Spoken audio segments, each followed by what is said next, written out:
I heard that something happened last night, and I want to ask you a few questions before we get our day 2 going here at InfoSecurity Europe, which you are standing in front. It's behind me. There are a few people. I don't know how many thousands of people, but it's packed. It's packed. And I don't know if it's a coincidence or not. But evidently, at least reporting overnight, I don't know the specific details yet. That's what I'm going to go in and find out.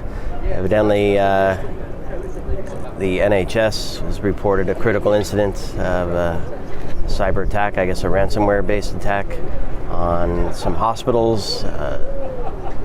My reading thus far says it's through IT service or IT systems provided or used by a pathology service that's provided to the hospitals and the GPs that perform surgeries.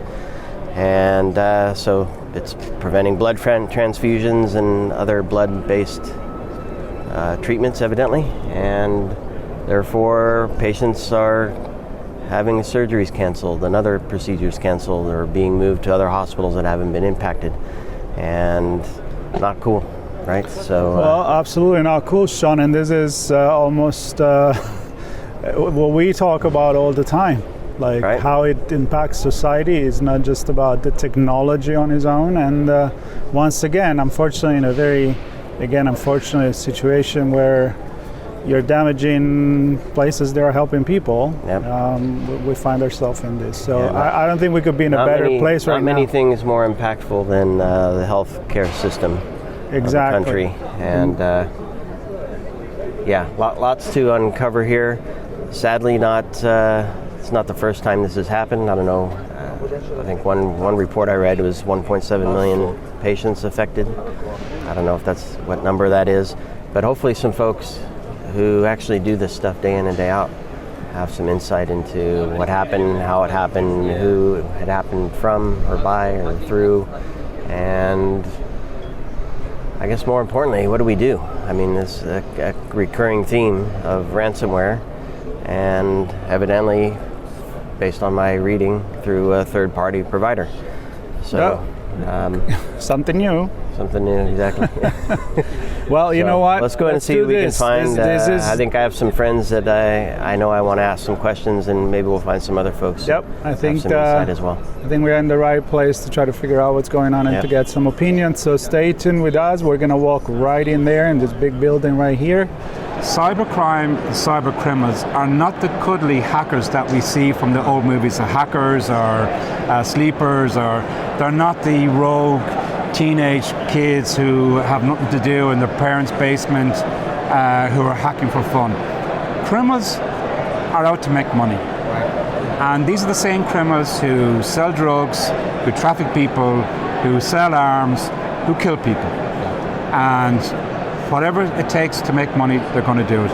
And that's the type of people we're dealing with in cybercrime. What we've experienced, especially with nation-state attacks, which unfortunately we've had quite a bit of experience with that, is the human element of intelligence is really key to identify what kind of techniques are being used. And if we think about what's happening in the UK, especially since the conflict that kicked off in 2022, the UK has continually been a target.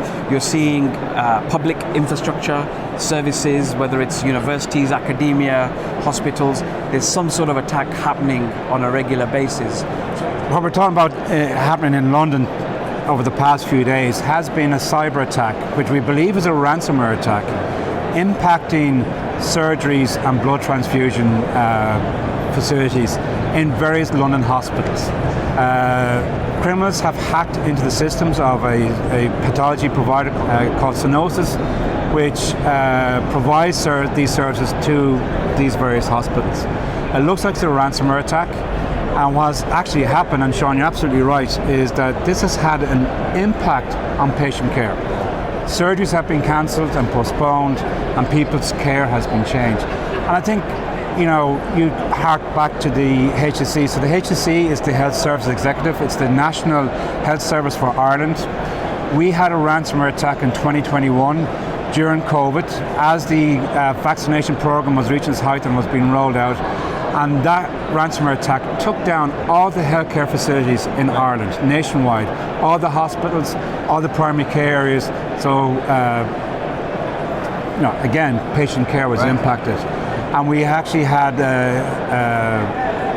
a consultant surgeon in oncology who believes people have died as a direct result of that ransomware attack. So today, we have London City Hospitals being impacted similarly by cybercriminals. The priority is always to limit or stop the damage.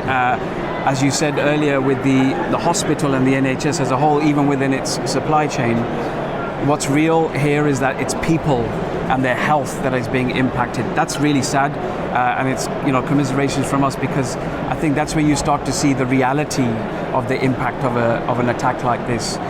I think the first thing that I'd say is my thoughts are with everyone that's responding to the incident currently. So NHS colleagues and teams that are working extremely hard to help to continue to deliver critical care services in these circumstances. And that is really the key point. It's extremely complex to manage third-party supply chain risk. We all share that challenge, and it's how we can continue to support critical care services, business operations when events like this happen.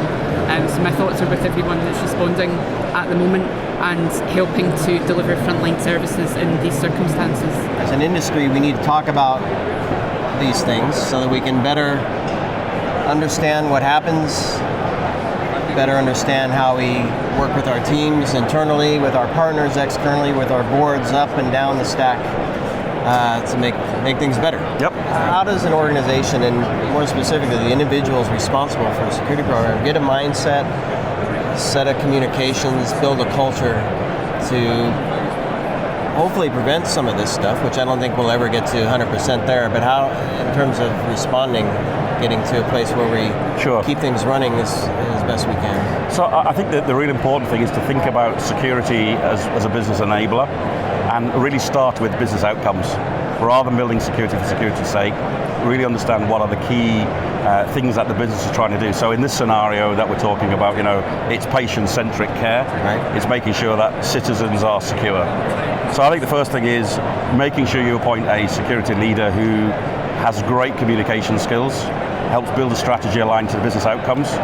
So to do that, they need to understand what are the critical assets. And assets aren't just the assets that the organization owns. So you've got to think about yourself as a business. You've got to think about your third parties,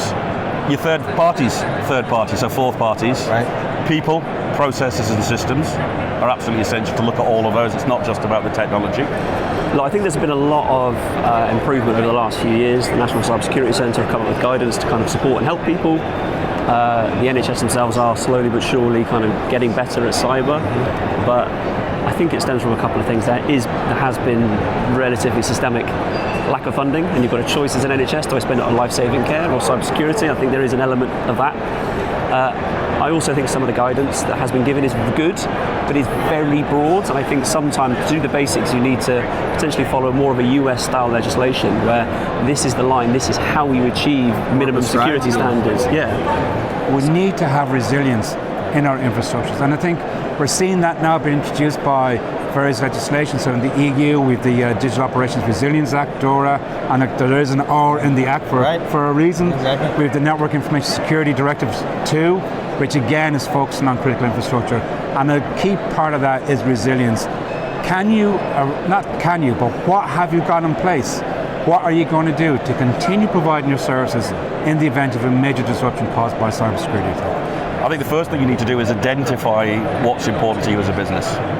The second thing is prioritize the vulnerabilities that you need to go after. So thinking about those critical assets, are they actually exploitable in the wild? Because otherwise you could be chasing, your tail on lots of incidents. Right. I think the next thing is, once you've prioritized, is communicate to the board, build an outcome. So it's not about the tech, as I said to you, so it's about how do you prioritize those, how do you put the right investment around it, and then it's storytelling. So actually explaining to the organization what's critical, what's their risk appetite, tolerant to risk, and then apply that to some way of measuring. So you need to do continual improvement. I think trying to connect technical components to real world scenarios, it can be quite a challenge. Right.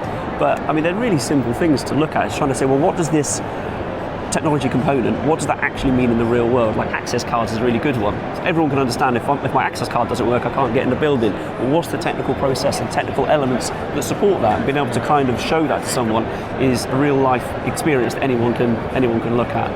Trying to paint a picture of life-giving care. They're all connected in some way, shape or form, but a lot of them are connected to internal IT operations.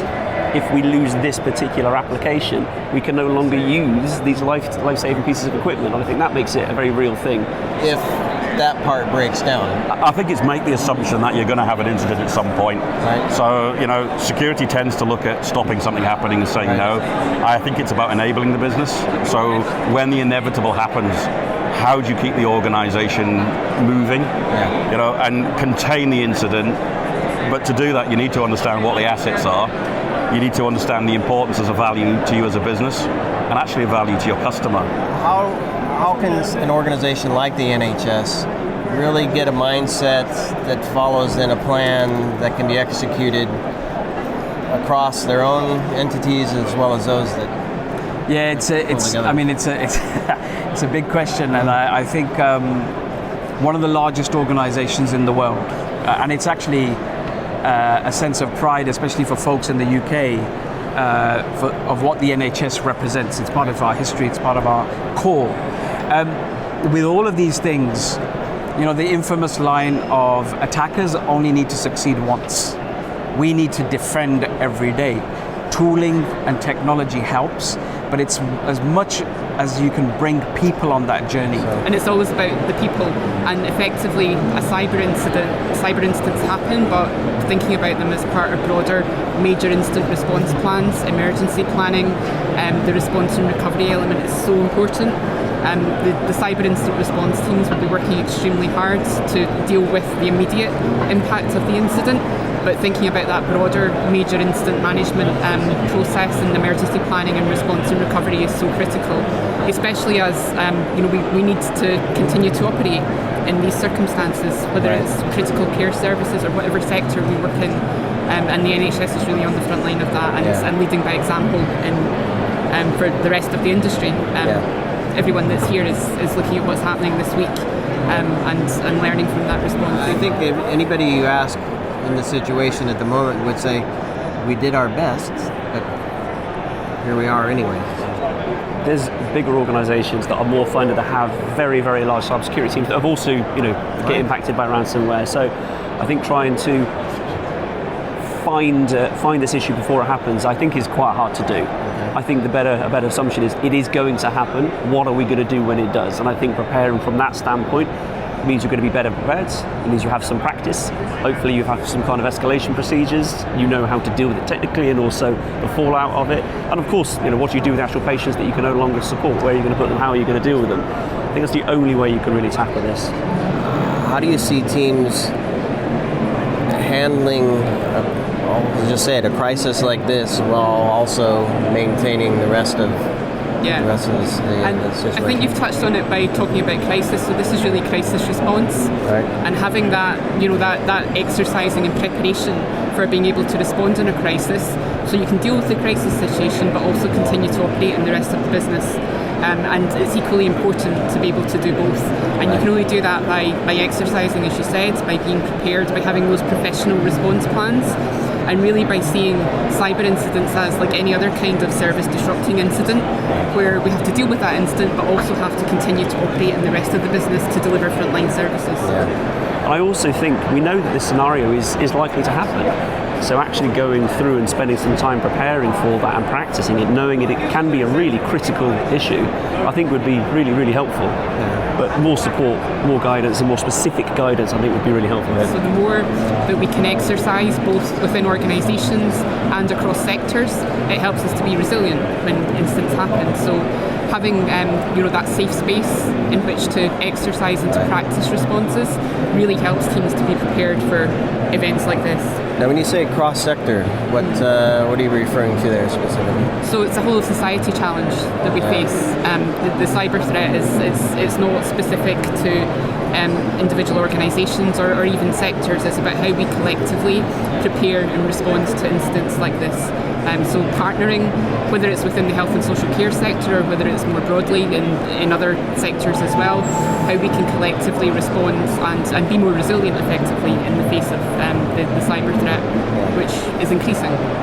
And that's where we as an industry need to respond, and unfortunately the London hospitals are a victim of this attack, and all we can hope for is that they can work around the issues that have been caused and deliver patient care to the patients as best as possible. Well, it's interesting times, Brian, and hopefully patients can get the care. Hopefully they get back online. Hopefully, yeah. I had some conversations earlier about whether or not to pay the ransom, and asked specifically the question on, well, does it matter the context and the situation? And I don't know if somebody's life is in jeopardy, maybe. Well, I'm always a strong advocate, and have been and continue to be, of not paying the ransom. Yeah. Because even if you get the decryption keys, you've no guarantee they're going to work.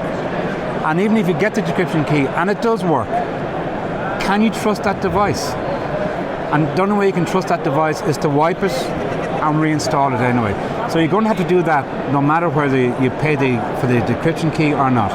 So, preparation is key. I think the big difference in this attack compared to the HSE is that it was a third-party vendor, a supplier, that got impacted. So we now need to look from a cybersecurity programs and management programs, and not just focus on our own internal resilience, our own internal controls, but what have we in place and how can we better manage our supply chain, especially those that are providing critical services to us. Thanks everybody for listening to this episode, where I think it was important to cover an event. As you know, if you listen to our shows on ITSPmagazine, we don't normally cover news items like that, but I felt it was important to not ambulance chase, not shame, but have a candid conversation with some folks to understand how we can help our organizations, be it public sector or private sector, do a much better job at protecting information and protecting systems that ultimately protect us as a society. So I want to thank all the folks who joined me for a few words, shared their insights, their opinion on how to improve. And as Heather noted, I want to, first Suk noted that it's important to recognize that there are patients here. So I want to send our best to those folks who are impacted by this. And then as Heather noted, there's a team working this case, and they're probably not having the best day. So I want to send a shout out to them as well for continued support and success in the work that they're doing on the front lines of the cyber incident. So hopefully this is good. Your feedback can be appreciated. I think honest conversations, everybody, and thanks for listening and watching.